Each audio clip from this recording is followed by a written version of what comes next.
Mari Reesberg. Over the past several years, I've combined my degrees in acting and somatic psychology to share my sustaining creativity techniques with performers. And now I've decided to share it with a bigger audience that includes you. I believe we are all creative, and this podcast is all about that. I'll be interviewing people from all backgrounds, ages, and creativity experiences to share just how creative we all are. Today, I'll be chatting with John Graham, badass granddad, mountain climber, adventurer, and author. Please enjoy John Graham.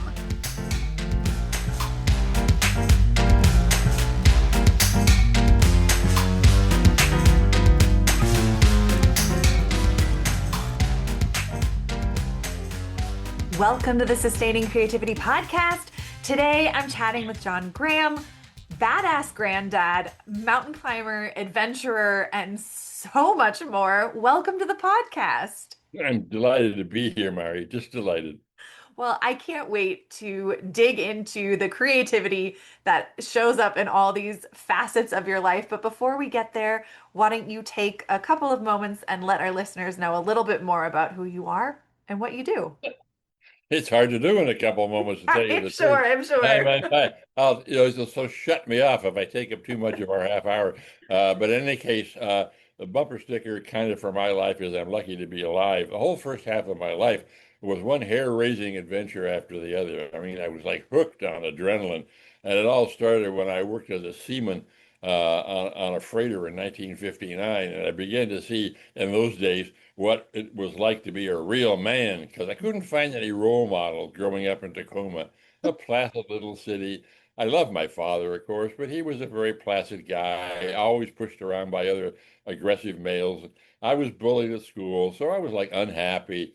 Then I get this job as a freighter, and these seamen took one look at me, 50 or 60 seamen. These are guys with big muscles and tattoos and stuff, you know. This is way before container ships. Yeah. They took one look at me and they said, "Man, we got some life lessons to teach this kid." This being a family station, I won't say what all those life lessons were that summer, but in any case, it was fabulous. And that was the beginning of a whole series of adventures. And we haven't got time to go through all of them, but a year or two later, I was hitchhiking through the revolution in the Civil War in Algeria. Year after that, I made with some other people made the first direct ascent of the most fearsome and dangerous mountain face probably in the world, bigger than anything on Mount Everest, top to bottom, Mount Denali in Alaska. Hitchhiked around the world after college. Then, because I didn't have any private income, I had to get a job. I joined the U.S. Foreign Service, and they were very kind. They wanted someone like me who was basically indestructible, smart, tough. So I joined the Foreign Service, didn't serve in any embassies in Europe, but was sent to jungles and deserts where my beat was wars and revolutions. So I added to my mountain climbing and all the other stuff a whole series of adventures and wars and revolutions. And then there came more or less the halfway point. I was 30, well, little less than halfway point. A real change in my life, and it was occasioned by a fierce battle in Vietnam and a war in Vietnam, and where I finally began to realize that it was okay when you're 17, 18 years old to go for it, to be adventurous, to take risks, because that's what 17-year-olds tended to do. But I was like 27, and I was totally hooked. I was like an adrenaline junkie, and nothing else mattered. And that meant nothing else with other people. I didn't give a damn about other people, community. I saw all this pain and suffering in the world and went right past it because the only thing I cared about was the next adrenaline rush. It finally hit me in this battle in Vietnam, how shallow that was. Wow. I managed to survive that battle and came back and spent years digging myself out of a self-centered hole and forging a whole new life, one devoted at service, at helping solve tough public problems and making the world a better place rather than a worse place. And I've done that for the last now 45 years, some of it with a wonderful nonprofit movement called the Giraffe Heroes Project, started not by me, but by my wife, Ann Medlock, then a single mother in New York City. But the Giraffe Project is all about getting people to stick their necks out, hence the metaphor, giraffe. Mm-hmm. And she was finding people sticking their necks out and making them as famous as she could by telling their story. She was kind of like the Mm. troubadour for our ages. People have known for centuries, millennia, more, that if you want people in your culture to be brave, you don't preach at them, you give them examples, role models. Sure, yeah. Yeah, so it's like Neanderthals around the campfire or the troubadours in the Middle Ages. Well, Anne was Mm-hmm. doing that in New York City. Um, I finally caught on, fell madly in love with her, by the way, about the same time. And so I joined her in the Giraffe Project, and that has been our umbrella organization ever Mm. since. I've written books, 4 or 5 books on civic action and taking risks and stuff and meaning and passion and all that kind of stuff. But basically the Giraffe Heroes Project, and if you have one thing to tell your listeners, it's giraffe.org. It's real simple, giraffe.org, and they'll see what we do. Now, Perfect. 45 years later, we found and honored somewhere north of 2,000 people around the world. Wow. And they're, of Mm. course, men and women, they're every color in the rainbow. They're Mhm. working in all kinds of areas, whether it's gang violence in Los Angeles or environmental pollution in Kansas City or some tribal problem in Africa. But they're working to Mm. make life better for their people. And we tell Mhm. their stories. Other people see the stories, hear the stories, and just like the cavemen and Neanderthals, they're inspired to say, "Hey, I'm going to get off the couch. I've been Mm. bitching about this problem. It's been staring me in the face. I've been waiting for someone else to solve it. No one else is solving it, so I guess it's up to me." And they act. I We love have it. now over 45 years, we have just an abundance of evidence that our work works, and that we have inspired lots of people to do brave and caring things. So that's the Giraffe Heroes Project. I'm going to shut up now because I yeah, love you asked all me. of this. The I journey know, I and know, I know. all of these pieces is so important. I'm It's a long curious story, but when, hey, the world of creativity, because that's what we're here to talk about, and all your creative endeavors that you've done and continue to do. When you think of creativity, what does it mean to you to be creative? it means being soulfully creative. I'm not by any way saying it isn't creative to be a fabulous art person, a painter or whatever, or an Einstein, a fabulous creator of new mental models for us. I think the creation that really counts for most people is creating a meaningful life. And I Mm. mean that exactly. I think the most important thing for any human being is to live a life that's meaningful. Otherwise, what's life about? I mean, it's like that would be like a Swiss watch with no hands on it. And you got to find meaning for your life. And I try to create, if you will, a life built around physical and often violent adventure. And Mm. I found that shallow. Mhm. Other people, many of them my friends, are struggling to create a meaningful life out of making a whole lot of money Mm. or being powerful. And, you get there for a while, but I don't think it's a lot of staying power in that. Mhm. I found that from my own life and from the lives of the people that we've honored in our organization, the Giraffe Heroes Project, that the real meaning comes from some kind of giving back, of Mm. service, if you will. I'm Mhm. not talking about Mother Teresa, sackcloth and ashes. I'm talking about doing practical things that solve problems, whether it is cleaning up that polluted river in your town Yes. or getting more medical supplies into Gaza, and everything in between. So for you, what was that? I know you said you had been on this journey and it was in Vietnam, that war that you started, that it sounds like reflecting on your life and where you had been up to that point and where you wanted to go.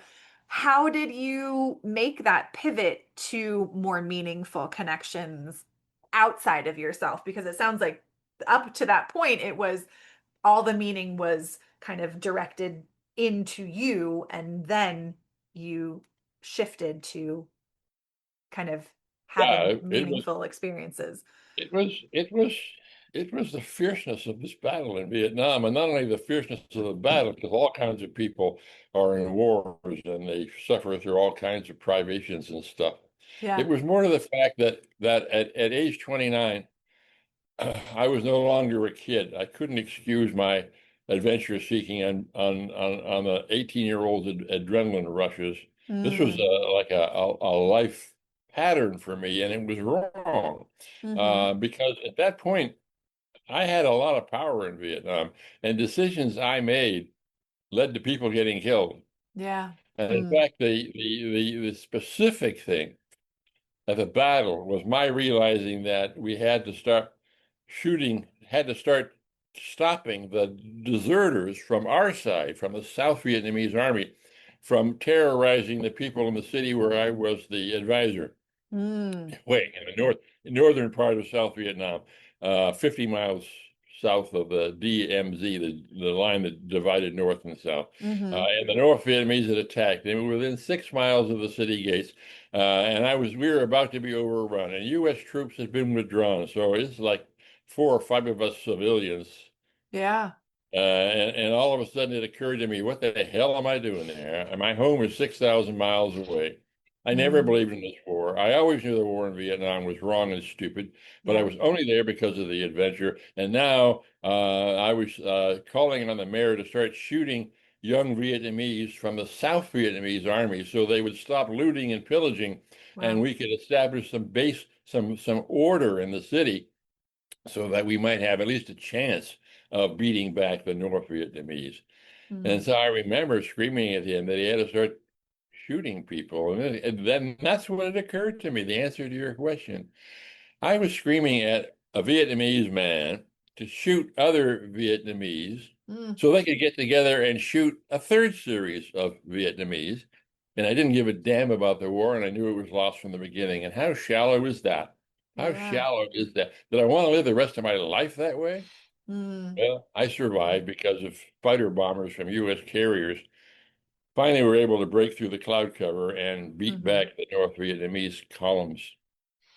And I came back to California Yeah. and counter groups and stuff and began a long, slow process, 3 steps forward, 2 steps back, and finding a whole new life, a whole new identity. And I Mm-hmm. found out that I did have a heart. It wasn't lost. It wasn't, it was always there. Yeah. It's just that perhaps beginning with that very first adventure when I was 17, Sure. I had nailed like a big piece of plywood over my heart. I couldn't Mm. feel it anymore. I couldn't feel my emotions. And Mm-hmm. yeah, I know all the usual stuff about men can't feel their emotions. Well, but for me, it was like supercharged. I couldn't. Mm-hmm. Only thing that mattered was violent adventure. Yeah. Until this battle in Vietnam just shoved it in my face how Yeah. uh, how wrong that was, Mm-hmm. how bad it was. I had to change, Mm-hmm.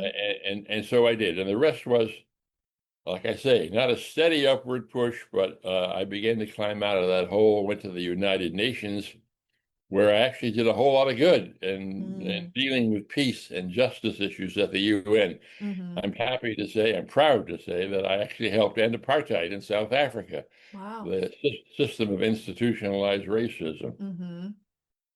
And so, I had turned my life around, and just about at that point, I met Ann Medlock in the Giraffe Project, and it became the perfect vehicle. Mm-hmm. Um, but yeah, but the answer to your question was, in the creativity part, the creativity came from creativity of my own soul, Mm. of my own metaphysics, my own self-identity. I'm not a religious person, so I don't use the word God very much. Um, but it was Yeah. something out there that finally got to me. Yeah. That crack, or chipped that plywood over your heart. It sounds like there Oh, was. it just ripped it off. It just Yeah. ripped it off. And I began to look at problems of peace and justice Mm. with the Mm-hmm. same passion and Mm. energy that I had looked at problems of war and Wow. violence 10 years before, 5 years before. Yeah. And so I became an engine of doing good, and I haven't stopped. I'm 83. The Giraffe Project, as I say, has been the major vehicle for Ann Yeah. Medlock and myself. But I've written, like I say, a bunch of books. I do a podcast. I have a political blog. Back in the Wow. day before COVID, I was, like I say, doing all kinds of platform speeches and workshops.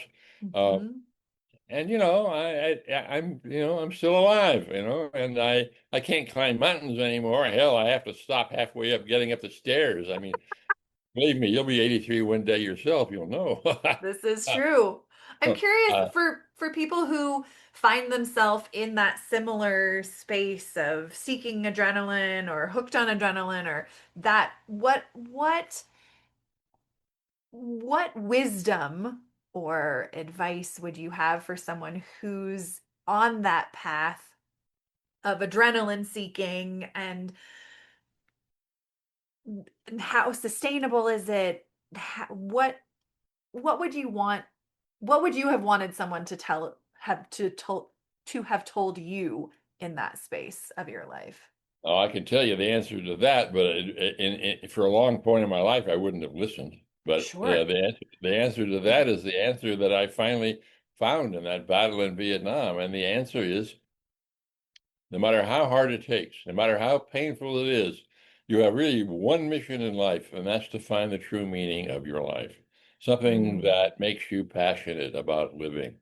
Something that when you look in the mirror in the morning and that image looks back at you from that mirror, you know you're not here on the planet marking time. You matter. mm, And therefore, you've got 70, 80, 100 years on the planet to make a mark, mm. to do something, and to do something that moves life better, makes life better for other people.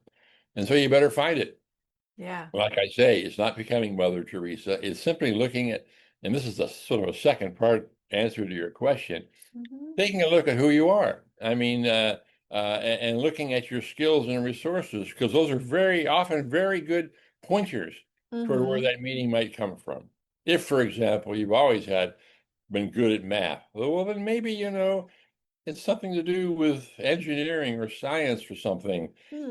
that makes the world a better place. Or maybe you've always been wonderful with music. Well, maybe it's making wonderful music that makes people calm and dedicated and all the good things that music can do for people. Hmm. Or maybe you have a great business sense. So, okay, be a businessman, businesswoman, and make a product, make a good product, needed product, sell it for a fair price under fair labor conditions, good environmental conditions, and as a good neighbor in the communities where you operate. That's a service. So you Hmm. look for that. And then you put two and two together and say, yeah, okay, I can do that. And by the way, I don't have to quit being a businessman. I can still be a neurosurgeon. I can still be a Hmm. barber. It's just that where I am, I need to Hmm. look at where I can be of service. Hmm. And I mentioned barber. I don't say that lightly. I mean, a barber or a bartender, for example, part of their job is talking to people, right? Sure. So you talk to people and you see that this person going through a divorce or a child's got leukemia or something, Mm. and so you look at what you can say and do that makes that person's life better while you're cutting the hair or serving the drink or whatever. Mm. And your Hmm. life is oriented toward that. So instead of just discussing the latest Seahawks victory um, or the Winter Olympic results, Hmm. you're actually saying something meaningful, and the person stops squirming in the chair or puts their drink down on the bar and looks at you and says, Mm. "Oh, really?" Yeah. So when you experience those moments of meaning in your life, how do they, what is that impact that you feel when you recognize you're in a meaningful moment? Hmm. It's what I guess people for thousands of years have called happiness and fulfillment. It's like, okay, now I'm looking at that image, looking back at me in the mirror in the morning, Mm. and now I understand I am here for a purpose. I am here Mhm. for the purpose. I'm a bartender, and I just talked to this father whose kids got leukemia, and it made a difference. That's my Mm. purpose, doing stuff like that. Yeah. Or I'm a statesman, and I see an avenue toward stopping the war in Ukraine, and I'm going to do it, Mm-hmm. or whatever. You find out what makes your life meaningful using your own talents and skills, and then Mm-hmm. you do it. And often it's risky, and that's why Mm. our organization is called the Giraffe Project, because finding the meaning in your life isn't it isn't all sweetness in life. Sometimes other people are going to say, "What are you, damn fool? What are you doing?" Or you're a whistleblower, for example, and Yeah. your company or your government agency fires you for blowing the whistle on a corrupt practice.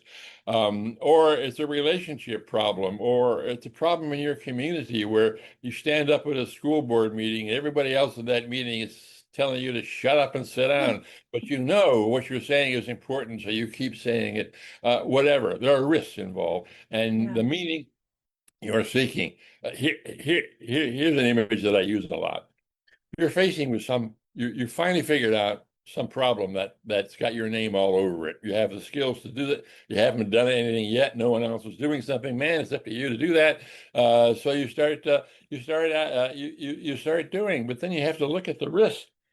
I'm Mm-hmm. saying that without meaning, you look at that problem and it's a mountain. It's a mountain. Oh man, this obstacle. And if I do that, she'll do that. And there's that obstacle. Mm-hmm.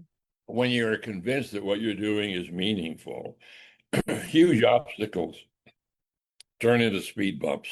And Mm-hmm. I say that not cavalierly, I really mean it. Yeah. That the mountainous problems you see just seem to be less so because you're Mm-hmm. so driven by the Yeah. most powerful force I've ever found in life, which is to lead a meaningful life. You're driven by that. And so you move right on through those obstacles as if they were speed bumps and not Mount Everest.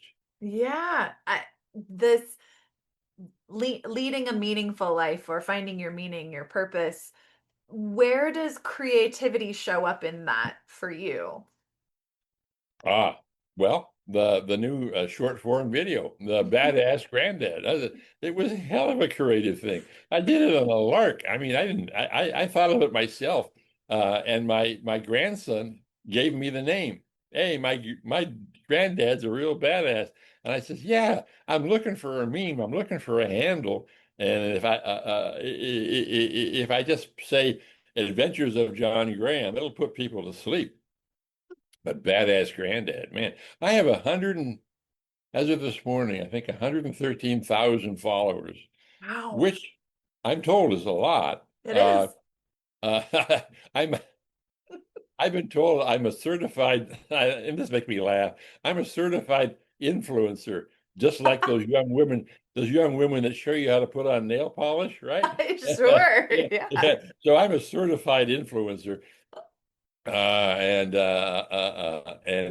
got something like 1.3 million viewers for these things, Wow. and it's just taken off, and I didn't know what would happen. So that's almost a definition of creativity, is not knowing what the hell's going to happen.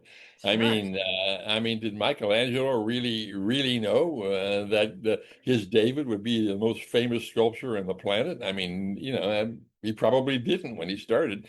And these short form videos are immensely popular. Mm-hmm. What I like about them most is the feedback. Because I thought, because I was aiming them at people in their 20s, what's it called? Gen Z, whatever, Mm-hmm. that there'd be a lot of snarky responses, like, who is this old fool to tell me what to do? Uh, no, I get very few negative responses. And Mm. of the many positive responses, most of them are not just attaboy or great, thank you. They are people that have really listened to that 3 minutes, and they come back at me with honest, heartfelt questions and comments. Mm. Like, oh, badass granddad, that story of you facing down the Viet Cong in the jungle that night. I mean, and what you did. I'm not facing down the Viet Cong in the jungle, but I've got some bastards at work that really want to crush me, and I don't know what to do about it. And there's all kinds of risks. And my wife tells me to stop pushing the envelope, and I gotta push the envelope, and I don't know what Mm. to do. And so because I get lots of things like this, I spend 4 or 5 hours a week, Mary, Wow. answering my fan mail, if you will, Yeah. because these questions and comments deserve an answer. Mm. And so I try my best to keep up the context. And so I'm in contact now with like hundreds of people who've commented on Badass Mm. Granddad episodes. That's And amazing. well, ever since that episode, ever since I climbed out of that hole from Vietnam, my life has been about helping other people change their lives for the better. Yeah. Yeah. And I don't always succeed, of course. There are some people, uh, too many of them seem to be in the Trump organization, but there are some people that just will never listen. And the only way to deal with them is to sue them or dismiss them or outvote them or something. But by far, the majority of people that are in trouble or making trouble are looking for meaning, and you can help them find it. Mm-hmm. I dare say, I mean, we're beginning to see now little bits and pieces of senior government officials or business officials Yes. or the board of directors of Harvard, for example, who have finally found the guts to fight back. Yeah. And so you can influence people. Um, Absolutely. but you I can't the way to influence them is to coax them to see the meaning in their lives. If I'm a mm, member of the Harvard Board of Overseas, for example, hmm I'm not going to fight Trump just because I enjoy a good fight and I hate Trump. I'm going to fight Trump because I can see the difference it will make to the students at Harvard, to the students in higher education, to the whole country. yeah. If if Harvard can maintain its academic independence, we'll be examples for the whole country, and I'm going to fight for that. And that's meaningful because, after all, education is so key to a healthy culture. I'm going to fight for that healthy culture. That's what's meaningful to me, Mm, not the satisfaction of seeing those bastards in the White House get creamed. I absolutely agreed. I mean, we've talked about meaning and purpose. How do you go about, for someone who is just seeking meaning, what are those ways that we find meaning or make meaning in our life? Oh, what a good question. And I get carried away with this and forgetting the fact that a whole lot of people that are looking for it haven't got a clue, and Yeah. they've never done anything that's produced that meaning in their lives. The answer to your question is just two words: start small. Start Mm. small. Mhm. Don't try to solve the problem in Gaza in 24 hours. Okay. Rather, Yeah. look to your own family. Maybe it's this difficult Mm. estrangement you've got with your teenage daughter or something, or maybe it's something in the community. Maybe hmm someone in your community who doesn't agree with your political views is trying to ban books in your kid's school. And Mm. everyone else is just shrugging their shoulders and saying, "Oh, that's terrible." Well, hmm no, you do more than that. You show up at a school board meeting and raise your hand and say, "I disagree with this person."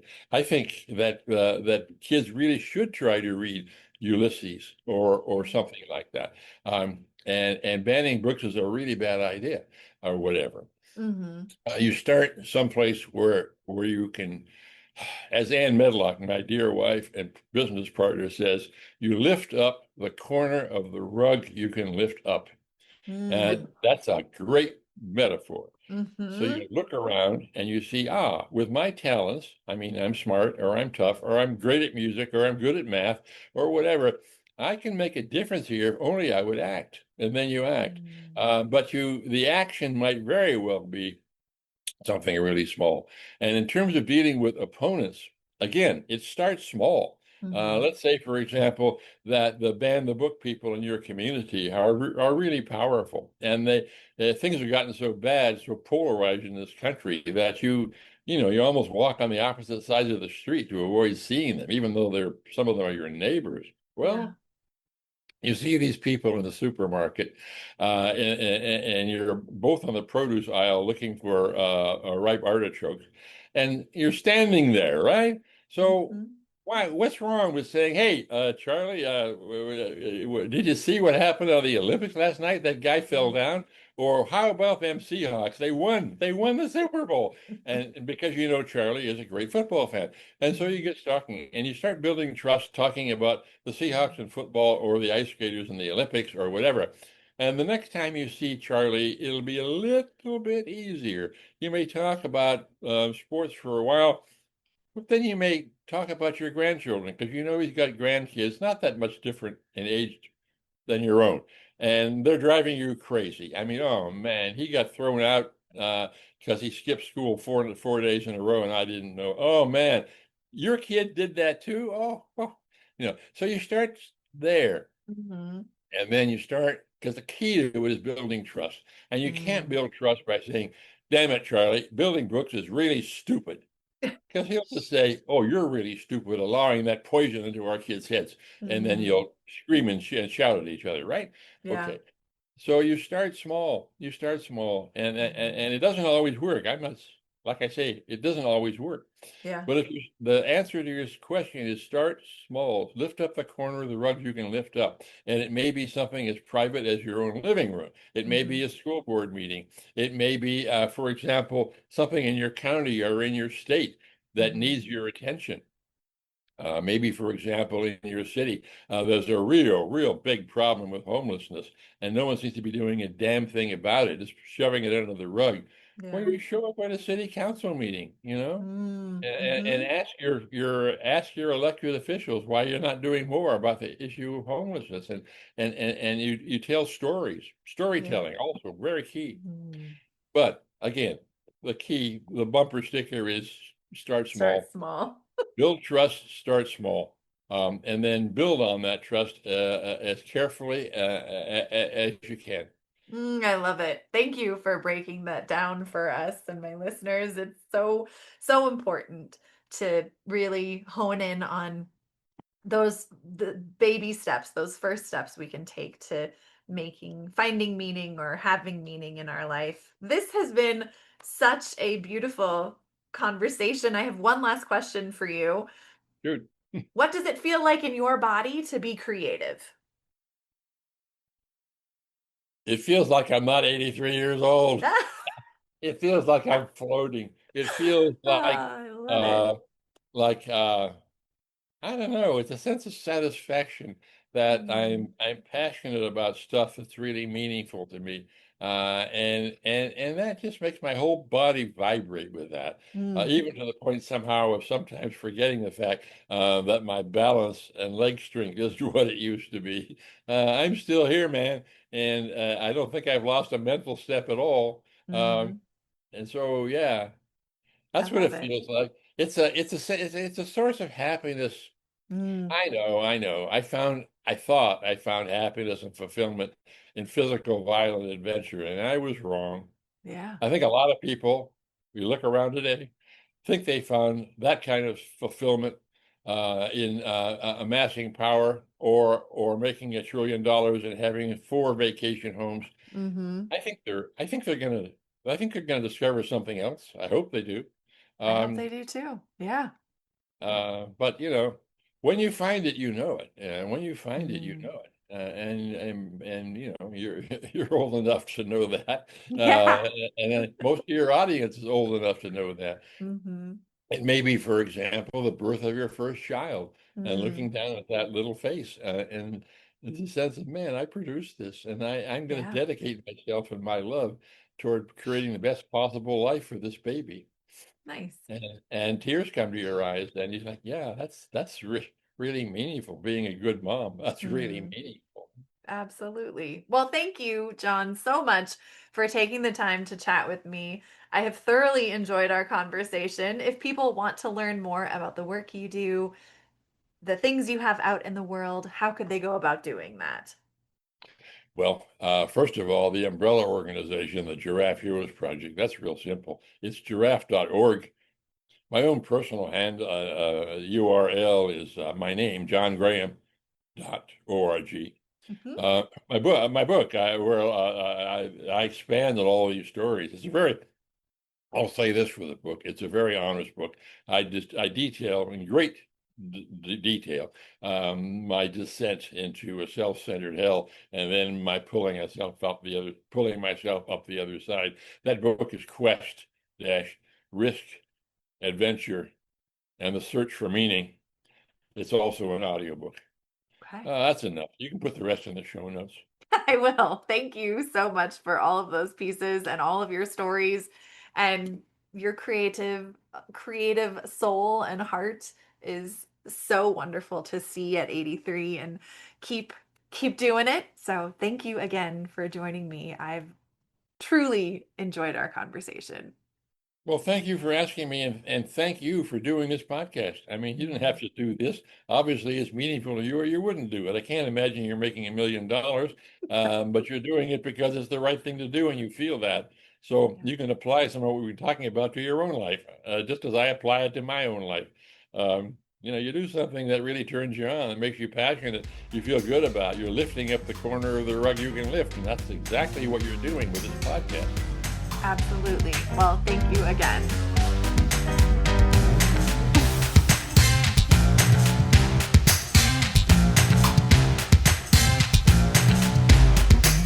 Thanks for listening to the Sustaining Creativity Podcast. We'd love to keep in touch, so follow us on Facebook and Instagram. We are at Sustaining Creativity. Make sure to subscribe to the podcast wherever you listen to podcasts. Tag your friends and family so they can listen too. We love to hear from you, so leave your reviews, comments, and questions. Check out our website, sustainingcreativity.com, for upcoming offerings and creativity coaching. Tune in Tuesdays for our next episode. And remember, with creativity, anything's possible.